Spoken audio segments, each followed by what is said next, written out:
हिंदी में यूपीएससी की तैयारी से संबंधित प्रोग्राम्स को देखने के लिए सब्सक्राइब करें स्टडी IQIAS हिंदी। नमस्कार, बहुत बहुत स्वागत है आप सभी का स्टडी IQIAS हिंदी में। मेरा नाम है अतुल जैन। रूस और यूक्रेन के बीच जो 2 साल से ज्यादा से युद्ध चल रहा है, उससे पूरी दुनिया परेशान है।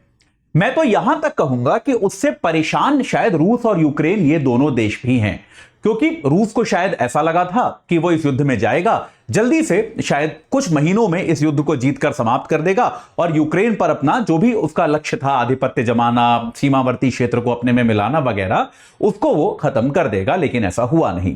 यूक्रेन भी उसको ये बात पता है कि वो नाटो के सहयोग से इस युद्ध को लड़ रहा है, लेकिन अगर अमेरिका में सत्ता परिवर्तन हो गया तो फिर नाटो जो है या फिर अमेरिका खास तौर पे यूक्रेन को उस तरह का समर्थन नहीं देगा जैसा अब तक देता आया है।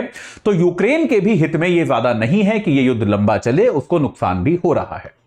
लेकिन होता क्या है, किसी भी युद्ध में एक समय के बाद यह युद्ध जो है टैक्टिकल कारणों की से ज्यादा एक ईगो का कारण बन जाता है कि अब इस युद्ध से पीछे कौन हटे। भाई, दोनों देशों ने युद्ध शुरू किया, दोनों देश आपस में लड़े और दोनों देश जो हैं वो एक दूसरे पर तमाम आरोप प्रत्यारोप करके इस युद्ध को लड़ा।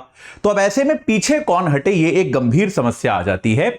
यहां पर अब जाकर भारत के पास एक बड़ा अजीब और बड़ा शानदार अवसर आया है वैश्विक नेतृत्व करने का। और कुछ ऐसी परिस्थितियां बनी हैं कि हर पक्ष को ऐसा लगता है कि भारत ही शायद इस युद्ध में किसी ना किसी प्रकार से शांति ला सकता है। और भारत जो है ऐसा लगता है कि इस दिशा में सक्रिय प्रयास कर भी रहा है। ऐसा क्यों हुआ है, भारत अभी क्या कर रहा है, इसके बारे में हम लोग अगले 5-7 मिनट में केवल चर्चा करेंगे और यह बताएंगे, यह समझने की कोशिश करेंगे कि इससे कैसे भारत का जो ग्लोबल इंफ्लुएंस है, वैश्विक प्रभाव है, वो कैसे बढ़ सकता है।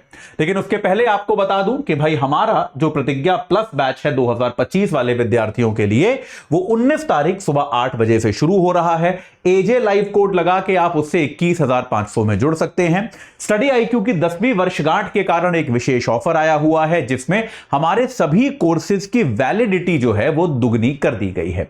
यानी कि ये कोर्स पहले 1.5 साल के लिए वैलिड होता था, अब ये 3 साल के लिए वैलिड है। अगर आप इस कोर्स को लेंगे तो ये कोर्स आपके साथ सितंबर 2027 तक रहेगा। तो आज ही आप एजे लाइव कोड लगाकर इस बैच से जुड़ जाइए और अपनी तैयारी को सही आकार प्रदान कीजिए। ये सारी सुविधाएं, सारे फीचर्स आप जानते हैं। बाइलिंगुअल हिंदी अंग्रेजी सब में ये कोर्स उपलब्ध है, आप जिस भाषा में चाहें जुड़ सकते हैं। और ऐसे ही हमारा जो लॉन्ग टर्म बैच है, आप सभी जानते हैं, लॉन्ग टर्म बैच 2026 और 27 वाले विद्यार्थियों के लिए है।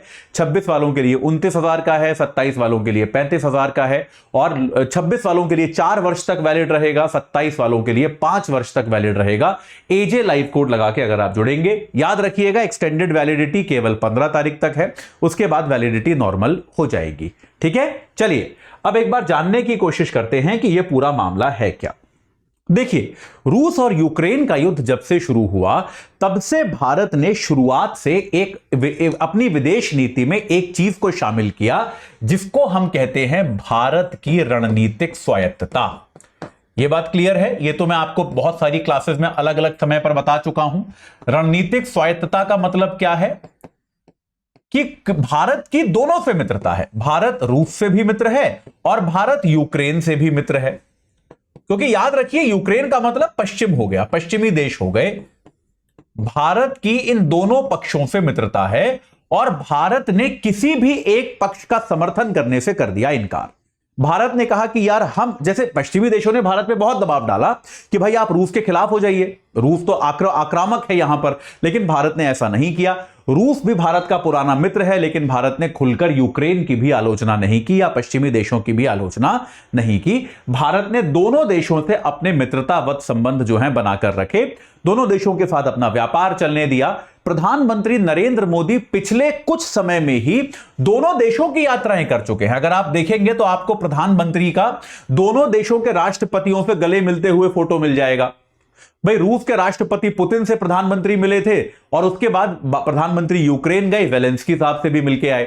तो भाई इन दोनों के साथ प्रधानमंत्री के आपको फोटो मिल जाएंगे, दोनों के साथ भारत के मित्रतावत संबंध हैं। अब हो क्या गया है, आजकल के इस बिखरे हुए विश्व में जहां पर देशों के बीच में मित्रता बड़ी कम रह गई है, ये दोनों देशों के साथ मित्रता जो है भारत को एक बड़ी यूनिक पोजीशन में लेके आती है, भारत को एक बड़ी अद्भुत परिस्थिति में लेकर आती है। दुनिया में शायद ऐसे बहुत ही कम देश हैं जो इन दोनों देशों से मित्रतावत हों, क्योंकि इस युद्ध में या तो आप इस खेमे में हैं या फिर इस खेमे में हैं। भारत ने पहले दिन से यह सुनिश्चित किया कि भैया हम किसी खेमे में नहीं हैं। तो मैं बड़े देशों की बात कर रहा हूं, छोटे देशों की बात नहीं करते। बड़े देशों में से भारत शायद दुनिया का इकलौता ऐसा देश है जो इन दोनों से मित्रतावत संबंध रखता है। और अब जबकि दुनिया में एक हंगर है, जिसको हम कह सकते हैं एक ललक है कि यार इस युद्ध को किसी ना किसी तरीके से खत्म किया जाए, तो हर तरफ यह बातचीत हो रही है कि भाई अगर इस युद्ध को खत्म करने की क्षमता या खत्म करने की प्रक्रिया को शुरू करने की क्षमता अब अगर किसी देश में है तो वो भारत में है। ऐसा क्यों? क्योंकि देखो, युद्ध को खत्म करने के लिए आपको दोनों पक्षों में बातचीत करानी पड़ेगी, ये तो क्लियर है, इसमें तो कोई डाउट नहीं है। भाई देखो, युद्ध तब खत्म होगा कि जब दोनों पक्ष आपस में बैठ के बातचीत करेंगे, इसके अलावा तो कोई दूसरा माध्यम है नहीं, ये बात तो क्लियर है। कौन सा देश आज की तारीख में ऐसा है जो ये कहे कि भाई हम रूस को भी टेबल पे ला सकते हैं और यूक्रेन को भी टेबल पे ला सकते हैं? भारत ही है, और तो कोई देश ऐसा है नहीं। तो ये बात क्लियर हुई कि नहीं हुई? तो याद रखिएगा, अभी तो भारत को लेकर पूरी दुनिया में ये चर्चा इस समय है कि शायद भारत ऐसा कुछ प्रयास कर सकता है और भारत के पास क्षमता है ऐसा प्रयास करने की।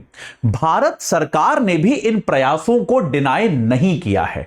भारत सरकार ने भी कभी ऐसा नहीं कहा कि हम इसमें मध्यस्थता नहीं करेंगे या हम ऐसा कुछ करने की कोशिश नहीं कर रहे हैं। भारत ने भी ऐसा नहीं कहा।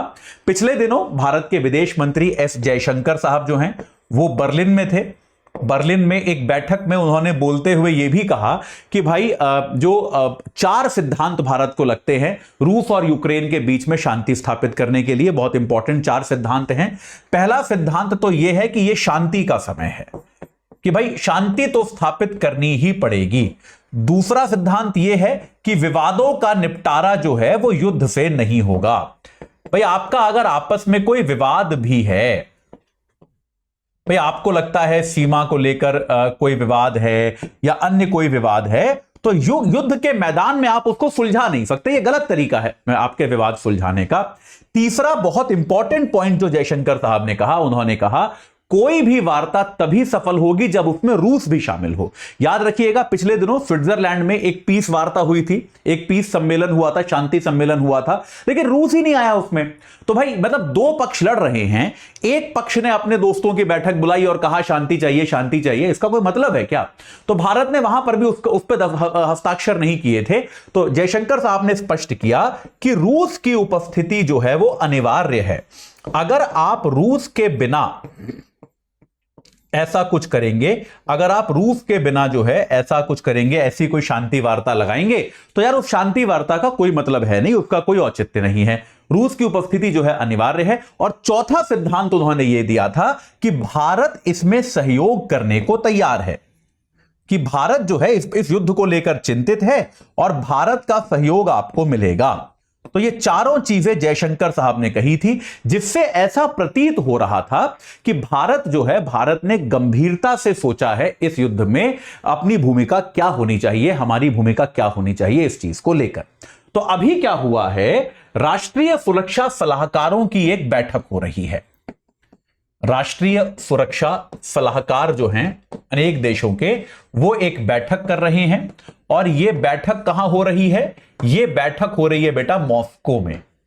ये बैठक कहां हो रही है? ये बैठक हो रही है मॉस्को में। और भारत की ओर से भारत के राष्ट्रीय सुरक्षा सलाहकार जो हैं अजीत डोवाल साहब, वो इस बैठक में गए हुए हैं। और यह कहा जा रहा है, हालांकि सूत्रों के माध्यम से है, लेकिन ये सूत्र गलत नहीं होते अक्सर, तो सूत्रों के माध्यम से यह कहा गया है कि अजीत डोवाल साहब जो हैं जब वहां गए हैं तो वो राष्ट्रपति पुतिन के लिए एक समझौते का मसौदा भी लेकर गए हैं। प्रधानमंत्री की तरफ से, भारत की तरफ से एक समझौते का मसौदा लेकर कि यार शांति वार्ता कैसे शुरू करी जा सकती है, इसका एक मसौदा लेकर वो राष्ट्रपति पुतिन के पास भी जाएंगे, राष्ट्रपति पुतिन से वो यहां पर मिलेंगे। याद रखिएगा, राष्ट्रपति पुतिन ने भी पिछले दिनों यह कहा है कि उन्हें अगर यूक्रेन शांति चाहता है तो उन्हें बातचीत करने में कोई हर्ज नहीं है। राष्ट्रपति पुतिन ने यह कहा है कि अगर यूक्रेन शांति करना चाहे तो हम तो बात करने को तैयार हैं। और उन्होंने यह भी कहा, राष्ट्रपति पुतिन ने 3 देशों का नाम लिया कि इन 3 देशों से लगातार, जो हमारे 3 मित्र हैं, उनके साथ हम लगातार इस परिस्थिति की चर्चा करते आए हैं। कौन से 3 देशों के नाम लिए पुतिन ने इसमें? चीन, ब्राजील और भारत। तो इन 3 देशों के साथ राष्ट्रपति पुतिन ने कहा कि हम लगातार युद्ध को लेकर चर्चा करते आए हैं और अगर कुछ ऐसा होता है तो इसमें हमें कोई दिक्कत नहीं है। अगर कोई शांति की प्रक्रिया प्रारंभ करी जाती है तो हम उसमें भागीदारी करेंगे, हमें इसमें कोई दिक्कत नहीं है। तो बेटा, भारत के लिए यह एक बहुत बड़ा मौका है कि वैश्विक स्तर पे एक ऐसा युद्ध जिसमें पश्चिम के देश संलग्न है, पूर्व के देश संलग्न है, कोई शांति स्थापित नहीं कर पा रहा, अगर भारत यहां पर मध्यस्थता करके शांति करा पाता है तो एक वैश्विक शांति दूत के तौर पर भारत की छवि जो है वो पूरी दुनिया में एक नेता की छवि बनेगी, एक नेतृत्व वाली छवि बनेगी, जो कि अपने आप में बहुत लाभकारी सिद्ध हो सकती है। शायद यही भारत का आने वाले समय का विजन भी है कि हम कोई आक्रामक देश ना माने जाएं, लेकिन हम जो है दुनिया के नेता माने जाएं शांति स्थापित करने में। तो ये भारत प्रयास कर रहा है, बहुत अच्छे प्रयास हैं, बहुत जरूरी प्रयास हैं। हालांकि इसमें एक जो डायलेमा भारत के सामने आ सकती है वो ये है कि भारत आमतौर पे जो भारत और पाकिस्तान के बीच का विवाद है, जैसे कश्मीर विवाद है, इन चीजों पर भारत किसी की भी मध्यस्थता को स्वीकार करने से इनकार करता है। तो ऐसे में भारत खुद दूसरे देशों को मध्यस्थता ऑफर करे, इसकी आलोचना की जा सकती है, लेकिन ये जब होगा तब का तब देखा जाएगा। अभी के लिए ऐसा प्रतीत होता है कि इस रोल में, इस भूमिका में भारत जो है ढलने की कोशिश कर रहा है। इसमें जो भी कुछ आगे होगा मैं आपको निश्चित तौर पे बताऊंगा, लेकिन अभी के लिए इतना ही। जाते जाते आपको फिर से बता दूं कि भाई हमारे P2I बैच जो है लॉन्ग टर्म बैच 16 से शुरू हो रहा है, सुबह 8 बजे से। AJ लाइव कोड लगा के आप जुड़ सकते हैं, 15 तारीख तक वैलिडिटी डबल है। और अगर आप हमारा प्रतिज्ञा प्लस बैच लेना चाहते हैं, 2025 वाले विद्यार्थी हैं आप, तो आप AJ लाइव कोड लगा के उस बैच से भी जुड़ सकते हैं। ये 19 तारीख को सुबह 8 बजे शुरू हो रहा है, 15 तारीख तक इसकी भी वैलिडिटी डबल है। तो आज ही जुड़ जाइए और अपनी तैयारी को सही आकार प्रदान कीजिए। इस चर्चा से जुड़ने के लिए आप सभी का बहुत बहुत धन्यवाद। हिंदी में यूपीएससी की तैयारी से संबंधित प्रोग्राम्स को देखने के लिए सब्सक्राइब करें स्टडी IQ IAS हिंदी।